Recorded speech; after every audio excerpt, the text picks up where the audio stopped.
Hello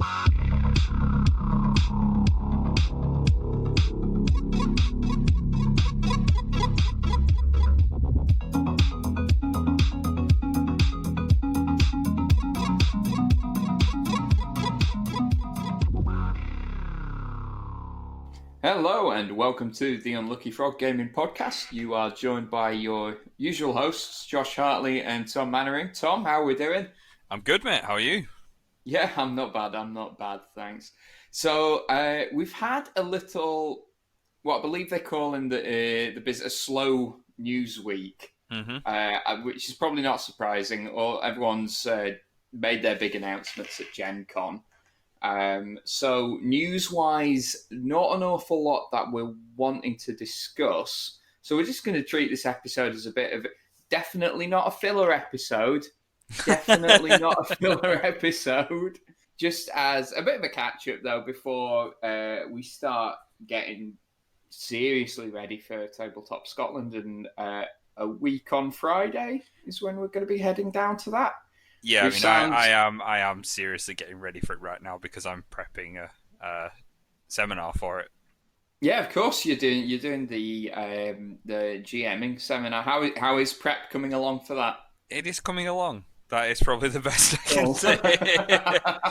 I've got sort of a basic sort of outline. I'm fleshing it out at the moment, and I've got a little fun project that I actually need your help with, but I'll go into that in more detail in person. Okie doke. Say no more. Top secret. Yeah. There is one little bit of a news thing. I'm sure there was a better way I could have said that, but I've made my bed now. A news item. Thank you. There we are. So at least someone's professional on this show. That was never going to be you, mate. No. Hey, how dare you, sir? There is one thing I did want to point out, and that was having a quick look over Asmodee's release schedule for last week. Two friends of the show, they've got releases on there. With Mark McKinnon with of Wreck and Ruin fame has Wreck and Ruin. Picked up by Asmodee, and Lifeform as well, which is being published by Hall or Nothing, Tristan Hall's publishing company. So that's really cool to see. You can even pick up the much coveted Lifeform playmat as well, which I've seen in the flesh, the mat, the cloth. How do you put that? I don't know. Don't laugh. Genuine question. I think there's an expansion pack as well, isn't there? That's sort of the 13th Passenger expansion as well. So I having seen the neoprene playmat, everyone loves neoprene, right? So I mean, I'm impartial to neoprene. No, I'm a sucker for playmat for my Magic the Gathering cards. I've got more than I need by definition, because all you need is one, and I think I've got about 6. So there we go. I think you should do a cover of All You Need Is Love, but it's All You Need Is One, and it's in reference to playmats. So All You Need Is One sounds like the lyric for some hippie bullshit song. So like I bet if I was to Google All You Need Is One song lyrics, someone's written that in a song. You're probably right. Yeah. Let's not test that, though. Let's not. So, in terms of what we've been doing lately, then, I must admit, I've been away. I've been up in Isla for the last weekend, so I haven't done an awful lot of tabletop gaming. So, but you've been playing more in the Kill Team campaign, Tom. Yeah, so I had a game against Dave, my second game against Dave, using his Kill Team Thousand Suns, and I was playing another NPC team for him to beat up. I used Adaptus Astartes Ultramarines. But is that you? Is that a plot spoiler as to what happened? No, because I won. Yeah, you did it. I won a game using my own kill team. Yeah, but yeah, you got it. You got there. Yeah, I mean, it was a close call, and it was a very basic kill team that I'd put together. It was basically just a squad of Marines, just a tactical squad that I'd whipped into a kill team that actually performed surprisingly well, which I was quite chuffed about. Dave was less chuffed, but he took it in his stride, so, you know. Yeah. What's the Ultramarine chapter thing? It is +1 to leadership across the board. Okay. So everybody has one higher leadership, and you can still shoot when you take a retreat or fallback action. Oh, that's pretty good. They're really good. I think all the Marine options are particularly quite powerful, which does not come as a surprise, really. No. Funnily enough, they've made their poster boys really good in their game. Actually ties in, speaking of new releases, because they've released a new Space Marine Codex for Warhammer 40,000. Indeed, they have. In fact, I did see that they are going to be doing chapter-specific supplements as well, much like they have been for a while now. But I think the two that I've seen were Ultramarines and, out of left field a little bit, White Scars. Am I right in saying that? Yeah, I don't think it's that out of left field. They're a weirdly popular chapter. I don't know if it's because you just need to spray your models white and you're halfway done on painting them, but... Right, no, now. I think white is a deceptively hard colour to paint well on the mini. I don't think it's not as simple as just spraying them white. I mean, I'm a bit sort of old-fashioned because to me, white it's a fake colour. It's like yellow. When that colour comes to be done, I'm like, oh no, here we go. But I think these days with the base paints and things, it's so much easier than it was when I was a young lad. Back in my day, when, you know, we had white spray and one white paint that did not cover anything. It didn't even cover white spray very well. So, I mean, we've come a long way. So, it is a harder colour to paint because it's the shading and that makes it trickier, I think. Yeah, exactly. But so White Scars thing is bikes, though, is it? Yeah, they're a fast moving force, so they have a lot of bikes and mobility. A little bit inspired by like Mongolian horsemen, with, you know, just the way they look as well, with the sort of Fu Manchu mustache and beard. I'm right in saying that, aren't I? Yeah, no, you're right. Cool. Didn't make an arse of it. That's the knowledge of my White Scars lore. You've extended everything you have. Yeah, there we go. Yeah. So are they still going to have standalone codices for some of the more popular Marine factions like Blood Angels and Dark Angels? It certainly looks that way. I mean, I'm not entirely clear. I haven't read into it enough to know if there's just going to be one core codex and then supplements for everybody, or if like your Dark Angels and your Blood Angels are going to have standalone codexes. But I think looking at it, that's still the way it will be. There'll still be the standalones and then the supplementals. Okay. So obviously that's been the big release for GW recently. But we were, just before we started recording, we were chatting about what we were going to cover off in this episode. And something that I've wanted to have a chat for a while now, but there hasn't been an opportunity to do so on the podcast, is perhaps one of the more left field business ventures that Games Workshop have ever done, as far as I'm concerned anyway. Obviously, they've had some spin-off businesses that have been incredibly successful. The Black Library, their publishing arm for all their fiction, they've had New York Times bestsellers. That's more or less a core element of their business. However, what you may or may not know is that back in the early 90s, they had a crack at the music industry as well. Yeah. Yep, I know this vaguely, but you're going to elaborate on it for me. So between the years of 1991 and 1993, and this is how little information there is on the internet about this. It was called Warhammer Records, and according to the wiki page, was short-lived. And the dates are apparently 91 to 93, because that's about as accurate we can get. Now, the bulk of what they did was actually publishing albums for established bands. And I have to admit, the only one I'd heard of out of the bill was Saxon, which, if you're not familiar with Saxon, are very much a traditional 80s new wave of British heavy metal style band, which for me, I don't dislike that genre of music, but to me it just all sounds like, oh, this is kind of like Iron Maiden, and that's it. It's all like variations of Iron Maiden. It's like if Iron Maiden was now, I didn't say that, Tom. That was your input there. That's you slagging Saxon, not me. Not me. Saxon, as far as I'm concerned, you're a friend of the show. You come on anytime, guys. Yeah. But so they did publish one record by Saxon.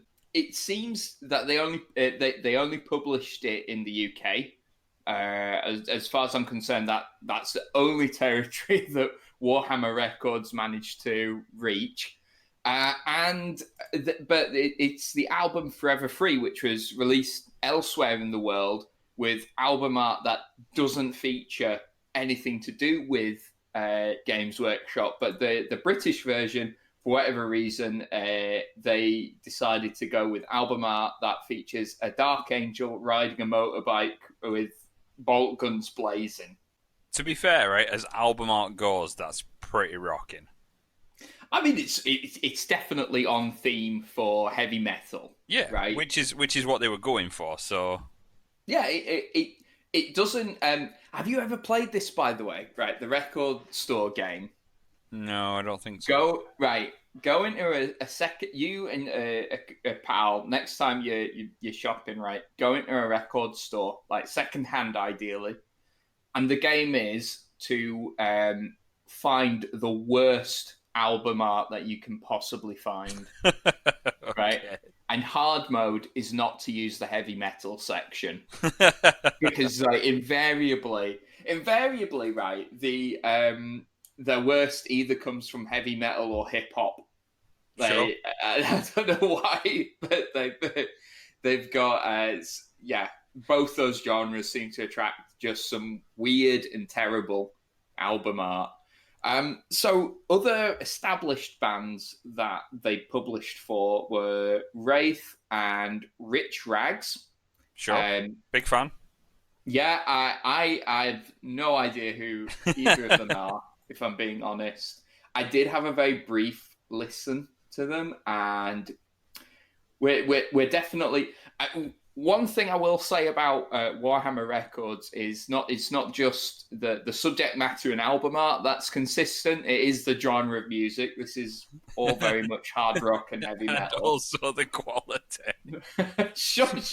Hey, look, we're not here to bash the good works of Rich Rags. All right, you know they put their heart and soul into that. Okay, we may not be, but I am. But what they did do, though, is they did actually sign one band. Okay. The band name is D-Rok. That is spelled letter D dash rock spelled R-O-K. Okay. Yeah. And they released one album, Oblivion, which features... I'm going to have to put the album art up on when we put the podcast out as well. It features, again, Dark Angels for some reason. Don't know why they're the Space... Are they the Space Marine chapter that's most into heavy metal? I don't know. They're just, the heaviest of the Space Marines. They're all mysterious and broody and... Indeed. And it features, and you'll know it when you see it, right? It features a captain in the foreground with his helmet off, who is definitely not based on Al Pacino in Scarface. Definitely not. Definitely not.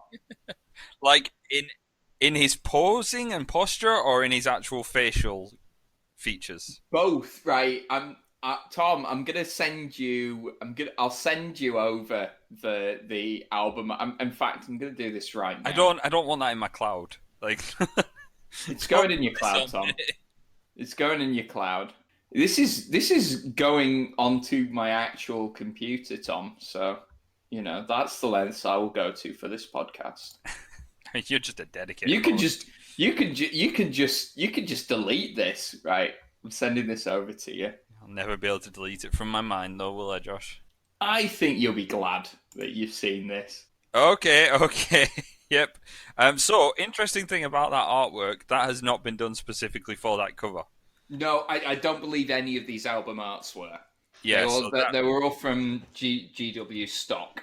That is, I think that's actually dating back to as far as Rogue Trader artwork, possibly. It's certainly very, very early edition, 40k at the best. So you recognise it then? Yeah, I definitely recognise the artwork. I'm not familiar with D-Rok, and I'm somewhat thankful for that. I mean, obviously we've got. They did an entire album. The first iteration, the first track of the album Oblivion is just simply titled Noise Marines. And obviously for copyright reasons, we're not going to play the song on the podcast for you. However, what I will do is I can read out some of the lyrics verbatim. Do you know the other reason why we're not going to play it on the podcast? Because we don't want people to turn it off. You're being so disparaging here. Because it's early 90s crappy rock. So, this quiet offence, Slanesh, things will get loud now. Brothers of the chapter, vile noise marines approach. Louder, Slanesh can't hear us. Things shall get loud now. Just lyrical genius, really. Like, Paul McCartney, your heart out. I think he, modern poetry. Do you know what I respect, though, about that? What I will say, as much as I've been disparaging about this, the one thing I will say, at least it's on brand. Like, they've gone full in. Yeah, brilliant. It's now. Do you want to learn the names of the members of D-Rok? I mean, do we want to get them hate mail sent? Well, here's the thing, right? So the CD, the inlay of the album Oblivion simply refers to the members as on vocals, Psy, as in. Okay. On bass, John Mack. Good old John Mack, good guy. On drums, Almog. Almog. And on guitar, Chi. Chi. Like C-H-I. C-H-I, like the concept of chi. I don't know. Just an abstract concept. So... Wow, that is a lineup. Yeah, so there we go. So it would appear that they used pseudonyms. I don't know why. These are regular musicians though, who I don't know why they would use a pseudonym to not be associated with this act. But there we go. So Psy is actually, or it's thought to be Simon Denby. From a band called the March Violets, who were like a punk goth band from the 1980s and early 90s. This is possibly the most mind-blowing fact of all, though. They had a guest musician on 2 songs. And who was that guest musician? Brian May from Queen. Wow. No. Yeah.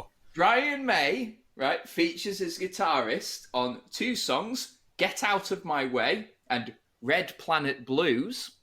So it was revealed in an interview with Kerrang! Magazine. May had visited a Games Workshop store with his son, and he'd met the band and offered his services. And they went on to say that May had not been offended when he was asked to tune up his guitar before recording his parts, and that he was the nicest rock star he had ever met. So there we go.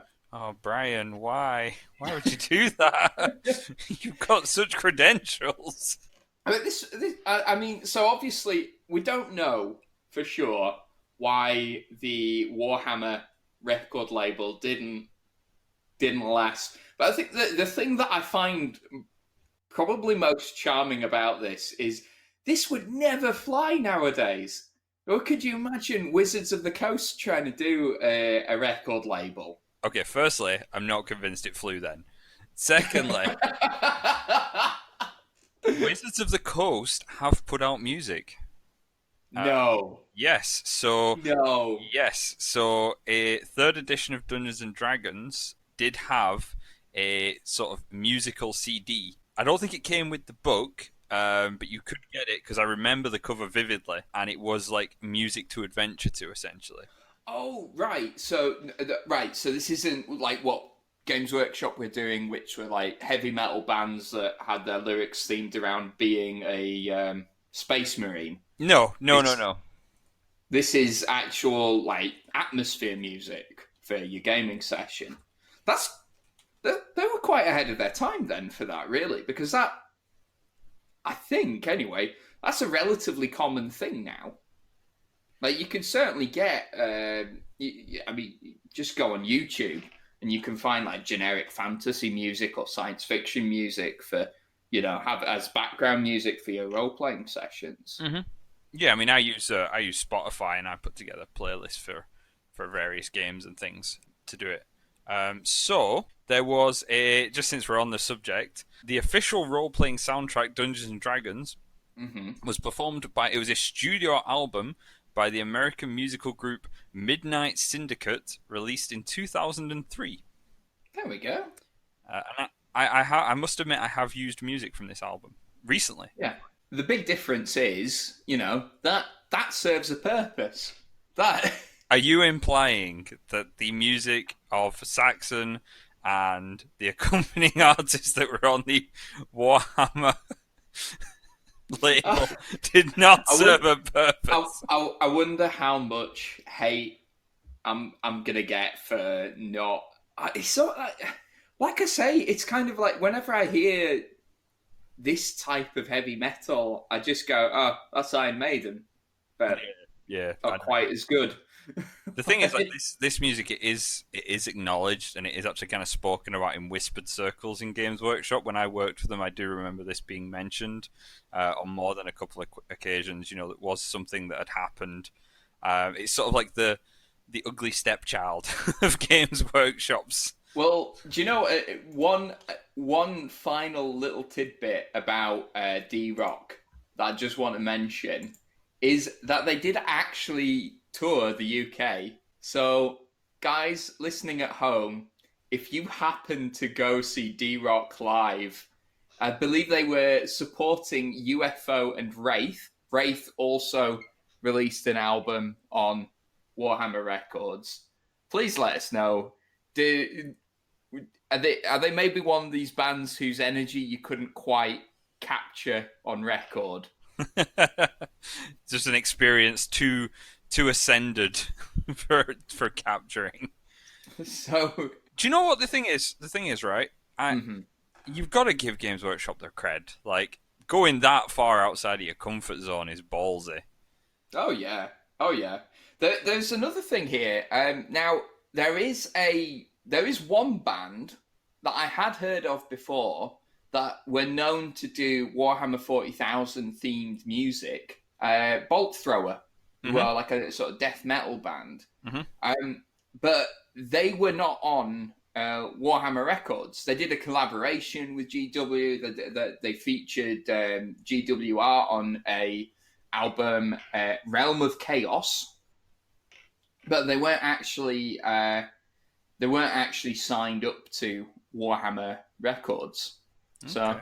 I thought that was they were on Earache was the name of What a their. charming label. I know, right? So there we go. There's the a sort of brief history of Warhammer's foray into the music industry. Do you know what I'd really like to do? Do you remember like when VH1 used to do the like behind the music and like Oh where my are God. they now things? How cool would it be to do a Warhammer label behind the music? I would, in a heartbeat, have the members of D-Rok on the show. Like, if In a anybody out heartbeat. there knows anybody that was on the Warhammer label and wants them to be part of a behind the music Unlucky Frog special, we will do it. So, the other thing is, Games Workshop, for whatever reason, was associated with new wave of British heavy metal, probably just because they came around at the same time, and you know, guys who were into one just happened to be into the other. Similarly, I happen to know that with Magic the Gathering coming around into fashion being created in the early 90s, I do happen to know there are a couple of performers who have done Magic the Gathering themed hip hop songs. Sure. I mean, it's just Now, one thing that I think of when I think gangster. I think MTG. You know, when I'm in the hood throwing down my blue spells. Oh God! And I tell you what, it has to be listened to believed. You have to just go out and seek it, guys. It's an experience. It's an experience. I feel so bad for all the people that are going to go and listen to the music that we've discussed on today's episode. Hey, look, as you say, kudos for these guys for stepping out their comfort zone and doing something different. Like I say, the thing that I find that I really like about this is that this would never happen. A PR person would just go, "That's a daft idea. Don't do that." But perhaps, see if it wasn't as successful as it was, would we be saying the same sort of thing about Black Library? Yeah, I mean, but the difference is that there's a bit more of a correlation, I think, between novels and 40k and fantasy. You know, they're set in a fantastical setting that requires a narrative to it, which ties itself more into it. Whereas, you know, rock music has less of a direct correlation. It's the same thing as if Ben and Jerry started manufacturing sofas. There's just no link between ice cream and furniture. Delicious sofas. Would the sofas be made of ice cream then? No, because that would be a correlation. They would be like decorated in like ice cream colors or something like that, just to tie in to it. But that would be, you know, the same level of quality you'd expect. Right. Sure. That's fair enough. That's fair enough. So next time we're playing Kill Team, are we gonna No. No. You didn't even let me finish what I was going to ask. I knew where you were going with it. And I'm shutting that down. No, you're no fun. When's your birthday? We'll do it for your birthday. How about that? My birthday's not till December. I can't wait until December to listen to D-Rok's seminal Games Workshop Warhammer 40,000 themed album Oblivion, featuring such classics as he looks up the track list: Noise Marines, Renegade, Turn the Ship Around, and Red Planet Blues. There's a song called Chainsaw Man on there as well. Of course there is. Why wouldn't there be? Of course. That makes sense. Yeah. There's not even a Chainsaw Man in Warhammer. It's a chainsword. Right. Anyway, so that's our little chat about the Warhammer record label. Tune in next week for when we discuss. I tried to come up with a joke on the fly about another gaming company doing something completely off the wall, and then my mind went blank, and now this is just awkward. So... It's like your life recorded in about 15 seconds. Shut up. I tried to come up with something. I failed, and it's awkward. The Josh Hartley story. Right. I think on that note, are we going to draw this episode to a close? I think we should. Right. Well, guys, thank you. Thank you very much for enduring with us this week. Next week, we are going to be getting ready for Tabletop Scotland. So we're going to try and get out a quick episode to you just before the whole weekend goes off. Otherwise, if you get a chance, if you're going to be in Perth on the weekend of 24th and 25th of August, please come down. It's going to be great. Plenty of stuff going on there as well. You cannot buy your tickets online anymore. Online ticket sales have closed by the time you're listening to this. But hopefully we will catch plenty of you there. But until next time, otherwise, take care. We'll see you soon. Bye.